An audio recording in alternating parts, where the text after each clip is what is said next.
Hey there.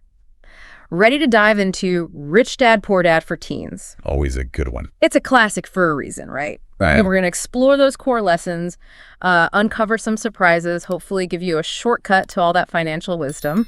Sounds good to me. Awesome. So this book, while aimed at teens, really starts by challenging something most of us hear growing up, right? Like, go to school, get good grades, get a good job. Yeah. And Sharon Lechter, the author, she felt like that wasn't enough in a world that's, changing so fast.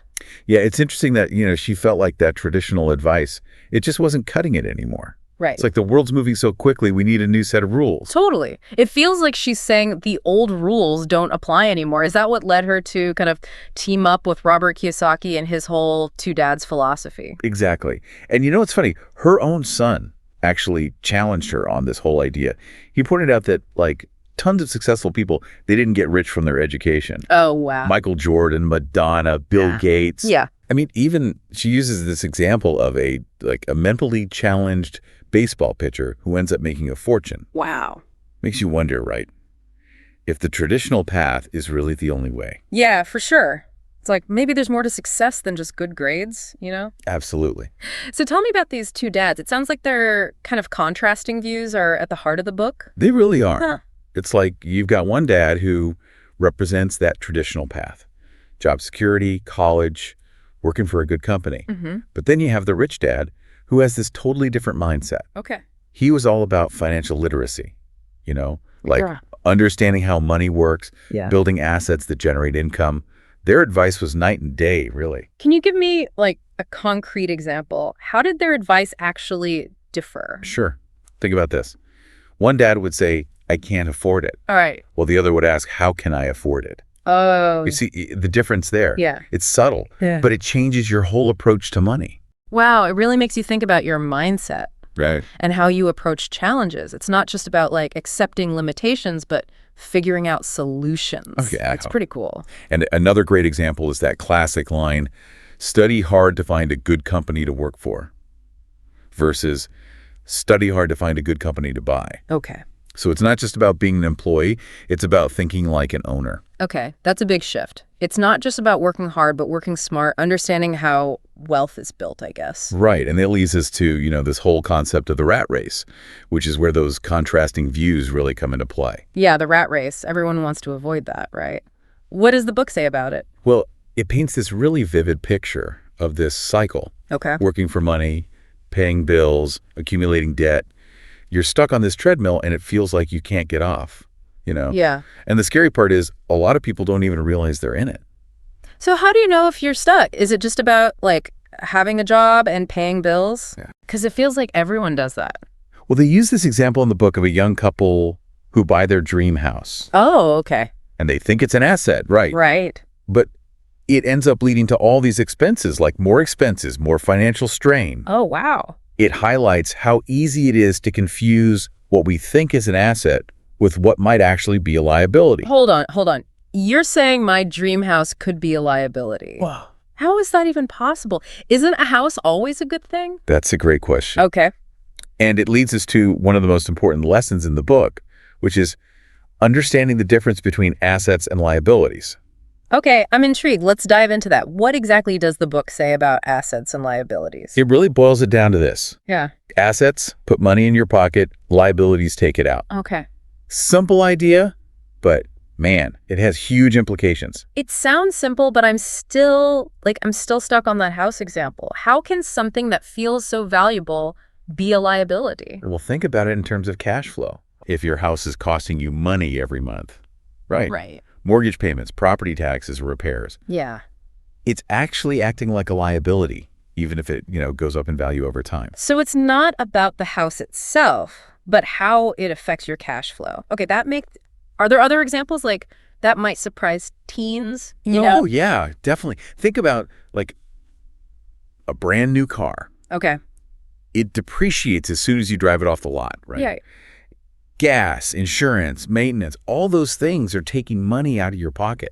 That makes sense. It's even though these things feel valuable, they might not be helping you build wealth if they're constantly draining your money. Exactly. And this all ties back to the whole rat race idea. Right. If you're focused on acquiring liabilities, you're just constantly working to keep up with those expenses. It's like you're running just to stay in the same place. You never actually get ahead. Yep. So how do you escape the rat race? Is it just about, like, buying assets instead of liabilities? It's a big part of it, yeah, but the book goes deeper. Okay. It encourages you to, quote, mind your own business.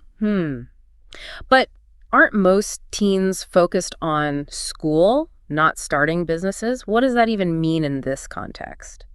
Well, it's not necessarily about, like, starting a traditional business right this second. Yeah. It's more about having this mindset of, building something that generates income, Oh, okay. something that works for you even when you're not actively working on it. Okay, so it's like thinking beyond just getting a job and earning a paycheck. It's about, like, creating something that has value and can generate income on its own. Exactly. And they tell this story in the book of Ray Kroc and McDonald's. Okay. Now, he wasn't just selling burgers, right? Right. He was building a system that generated wealth from both the food sales and the underlying real estate. Wait, so McDonald's was about more than just fast food. What was he doing with the real estate? Well, Kroc realized that the location of each franchise was crucial, right? Right.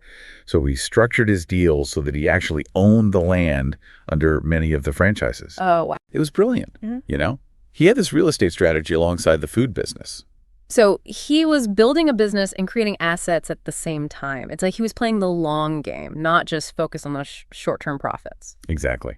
And that's a key takeaway for teens, I think. Okay. It's about thinking about what your business is, beyond just a job or a part-time gig. Right. What skills do you have? What are you passionate about?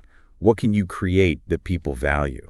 That's a great point. It's about finding your strengths and figuring out how to create value that people will pay for. Maybe you're good at writing or coding or creating art, Yeah, Those skills can be turned into income-generating assets. exactly. Yeah. And it doesn't have to be this huge, complicated thing. Right. Think about, like, teens who are good at social media. Oh, yeah. They could build a following and offer, like, marketing services to businesses. Or someone who's great at making jewelry could sell their creations online. The possibilities are endless. It's about being creative and, like, thinking outside the box. And the cool thing is teens are already doing this. They're starting YouTube channels, selling things on Etsy, offering services online, Yeah. They're already in that mindset of minding their own business. And Rich Dad, Poor Dad for Teens kind of gives them this framework for understanding how to turn those passions into, like, real financial assets. It's like planting seeds now that can grow into something much bigger in the future. Exactly.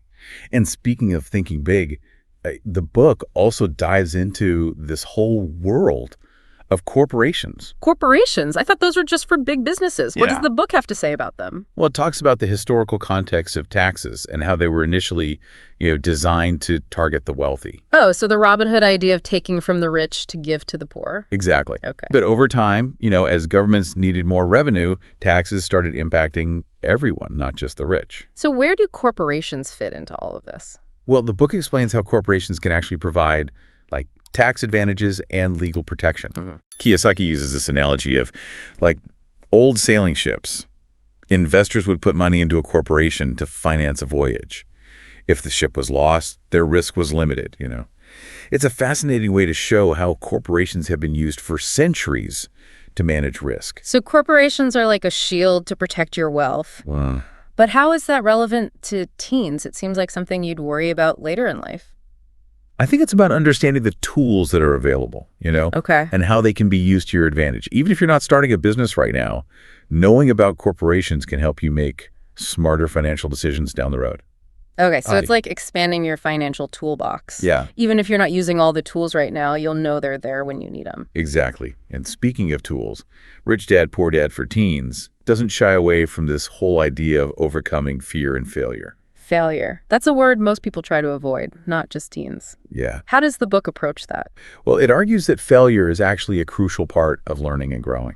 Kiyosaki shares stories about his own experiences, and he emphasizes this Texas attitude. Be proud when you win, brag when you lose, and if you go broke, go big. Yeah, that's a pretty gold way of looking at it. It is, right. It's about reframing failure as a learning opportunity. Yeah. Every mistake, every setback, it's a chance to learn and improve.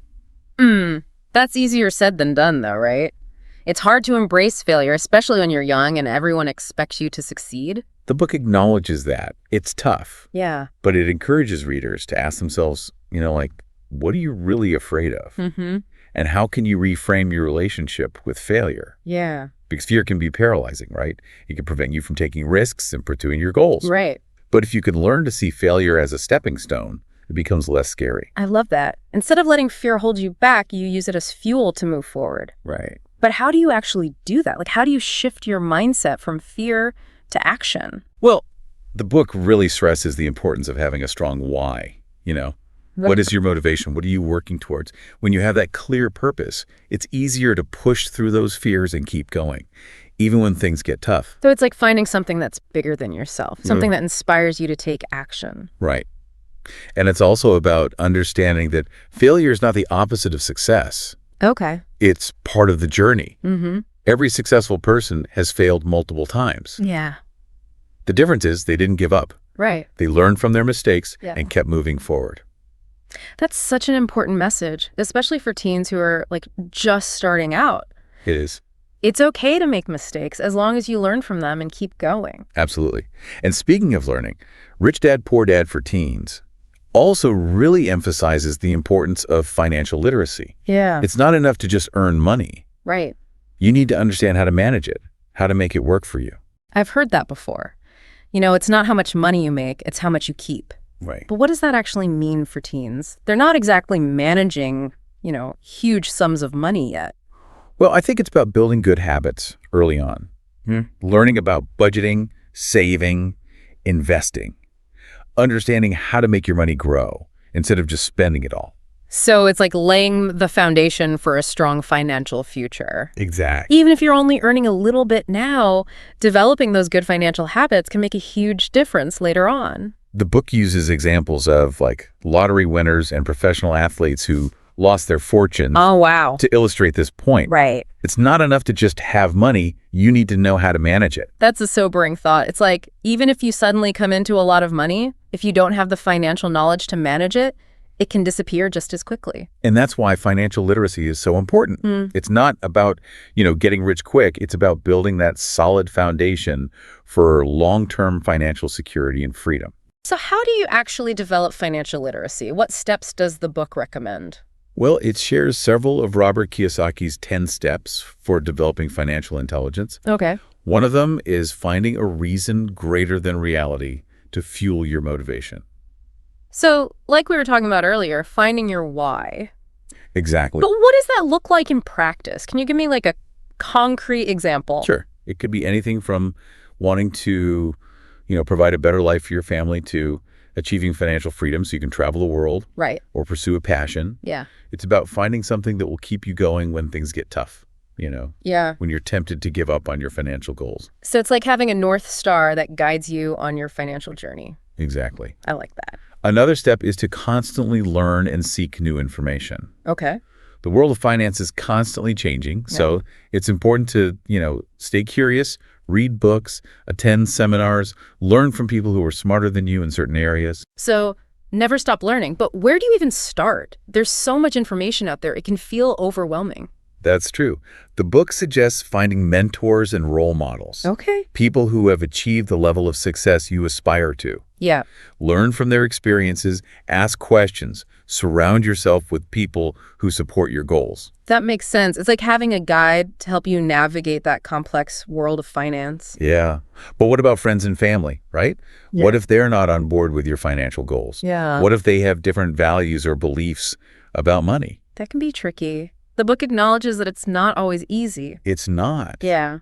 But ultimately, you need to surround yourself with people who inspire you, who believe in your vision. Right. Their support and encouragement can make a huge difference in your journey. It's like having a cheerleading squad who believes in you and your dreams. Exactly.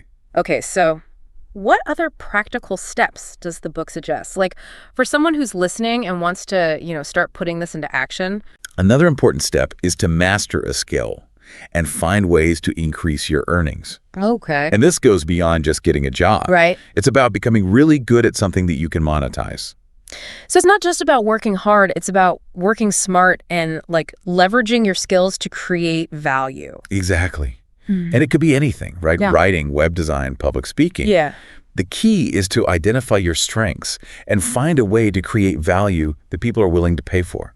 Rich Dad, Poor Dad for Teens really is packed with actionable advice. It is. It's amazing. It's a great starting point for anyone, regardless of their age, who wants to, take control of their financial future. It is. And as we kind of wrap up our deep dive into Rich Dad, Poor Dad for Teens, I keep coming back to this idea of redefining wealth, Yeah. It's not just about having a lot of money, right? Yeah, that's such a crucial point.